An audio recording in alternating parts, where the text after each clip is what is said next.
Hi అండి, welcome to my channel. అందరు ఎలా ఉన్నారు? బాగున్నారా? మేము కూడా చాలా బాగున్నామండి. ఈరోజు వచ్చేసి వినాయకుడి దగ్గర అయితే పూజ చేయిస్తున్నామండి. అందుకనేసి అన్నీ లేసేసి పని అంతా వేసేసుకొని పాప అయితే స్కూల్కి వెళ్ళిన తర్వాత నేనైతే ప్రసాదాలు రెడీ చేస్తున్నానండి. ఫస్ట్ అయితే చిత్రాన్నం రెడీ చేస్తున్నాను. చిత్రాన్నం కోసం అయితే ఫస్ట్ అన్నం వండి పెట్టానండి. ఒక పడిదాకా బియ్యం వేసేసి రైస్ అయితే చేసేసి పక్కన పెట్టానండి. చల్లార్చేస్తున్నాను. అంతలోపు అయితే తాలింపు పెడుతున్న చిత్రాన్నానికి నేను ప్రతి ఇయర్లో వచ్చేసి నైవేద్యంగా అయితే పులిహోర కానీ మనం ఏదైనా సరే ప్రసాదంగా చేసుకొని వెళ్ళొచ్చండి. నేను ప్రతి ఇయర్లో అయితే 2 రకముల ప్రసాదాలు తీసుకెళ్తాను. ఇప్పుడు వచ్చేసి చిత్రాన్నం అలాగే కేసరి కూడా తయారు చేయాలండి. ఇంకా ఉదయం అయితే 9:30 అవుతుంది. 9:30 కల్లా పూజకు రమ్మన్నారు. అందుకనేసి తొందరగా అయితే వంట అయితే ప్రిపేర్ చేస్తున్నానండి. అన్నం అయితే వేడిగా ఉంది కదా, నిమ్మకాయలు కొంచెం పచ్చగా ఉన్నాయండి. అందుకనేసి ఈ విధంగా మనం వేడి అన్నంలో నిమ్మకాయ పెట్టామంటే కన్నా జ్యూస్ అనేది బాగా వచ్చేస్తుందండి. మనం శ్రమ పడాల్సిన అవసరం లేదు, ఈజీగా వచ్చేస్తుంది. రైస్ అయితే అక్కడ ఫ్యాన్ కింద పెట్టేసాను. చల్లారేలోపు ఈలోపు అయితే తాలింపు వేసేస్తున్నాను. తాలింపు కూడా రెడీ అయిపోయిందండి. ఇక్కడ వచ్చేసి 34 ఇయర్స్ నుంచి పెడుతున్నారండి. ఇక్కడ 34 సంవత్సరాల నుంచి ఇక్కడ బుధారపేటలో నుంచి విగ్రహం అయితే ప్రతి ఇయర్లీ పెడతారండి. ఇక్కడ వచ్చేసి భారీ ఉత్సవంగా జరుగుతుంది. అలాగే భారీ విగ్రహం అండి, చాలా పెద్దది పెడతారు ప్రతి ఇయర్లీ అయితే. ఇక్కడ మళ్ళీ ఫస్ట్ రోజు పూజ కూర్చోమన్నారు, కానీ నేను ఇంట్లో పండగ పని చేసుకుంటూ అయితే వెళ్ళలేదండి. అందుకనేసి ఈరోజు 5వ రోజు, దాంతో బుధవారం అనేసి మంచి రోజు అనేసి అయితే వెళ్ళానండి. కానీ చాలా బాగా జరిగిందండి పూజ కూడా. చూడండి, ఈ విధంగా మొత్తం చిత్రాన్నం అయితే 2 బాక్సులు కలిపేసానండి. మొత్తము అది ఒకే దాంట్లో కలుపుతుంటే సరిపోలేదండి. అందుకనేసి అన్నీ వేసి సపరేట్ వేసేసి కలిపేసి అంత ఒక పెద్ద బాక్స్కి అయితే తీసుకెళ్ళామండి. ప్రతి ఇయర్లీ ప్రసాదం కింద అయితే నేను ఈ విధంగా అయితే తీసుకొని వెళ్తానండి. ఇదే అందరికీ పంచుతారు కూడా అక్కడ. అలాగే పులిహోర చిత్రాన్నం అయితే రెడీ అయిపోయింది. ఇప్పుడు కేసరి తయారు చేస్తున్నానండి. కేసరి రెడీ అయిపోయిన తర్వాత మేము కూడా రెడీ అయిపోయి నేను మా వారైతే ఇద్దరు పూజకి వెళ్ళామండి. చాలా బాగా జరిగిందండి పూజ కూడా. మొత్తం వీడియో అయితే అప్లోడ్ చేశాను చూడండి. ఇక్కడ వచ్చేసి 7వ తేదీ నుంచి 15వ తేదీ వరకు అంటే 9 రోజులు చేస్తారండి ఇక్కడ పూజ. అందుకనేసి 9వ రోజు నిమజ్జనం ఉంటుందండి. 15వ తేదీ ఆదివారం అయితే నిమజ్జనం ఉంటుందండి. ఇక్కడ చాలా బాగా జరుగుతుందండి.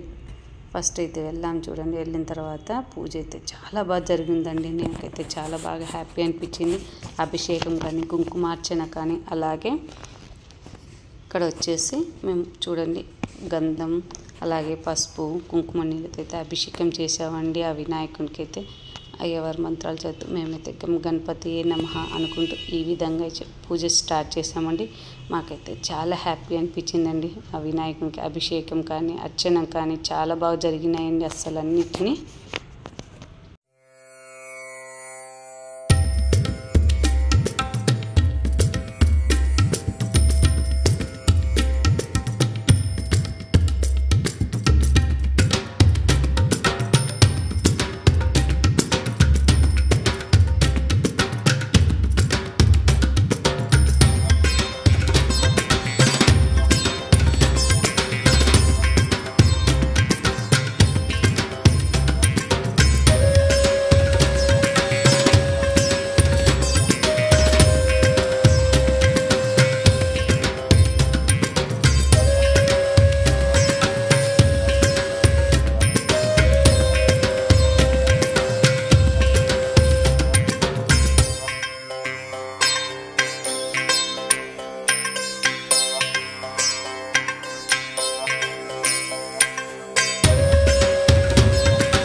అయితే చాలా బాగా జరిగింది. కుంకుమ అభిషేకం కానీ అలాగే పుష్పార్చన కానీ చాలా బాగా ఆ విఘ్నేశ్వర ఆశీస్సులు అందరికీ ఉండాలని మనస్ఫూర్తిగా కోరుకుంటున్నానండి. గణపతి నమః. ఇలా లాస్ట్లో నేను మా వారైతే ఫోటో దిగేసి వచ్చామండి. మీకు కానీ వీడియో నచ్చితే లైక్ చేయండి.